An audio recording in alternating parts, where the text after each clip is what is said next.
le sue dita suona la tromba, in quei locali dove si balla la rumba. La gente che ascolta distratta la sua musica perfetta. Nella penombra si scorge la sua ombra, tra una spina di birra e una samba. Un amatore beve ogni suo silenzio, ogni nota come un liquore, come un firmamento. Ed improvviso scese dal cielo un angelo, piano piano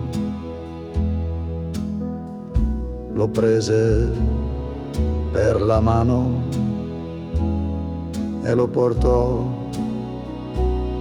più lontano, a suonare per le nuvole del cielo, a suonare per i campi in mezzo al grano. E le stelle lo accompagnavano senza freno, ed il mondo era pieno del suo suono.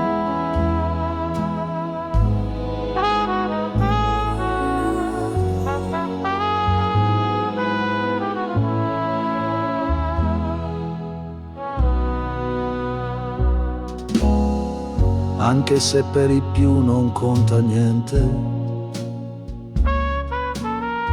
per loro è solo un deficiente. Non hanno cervello nella mente,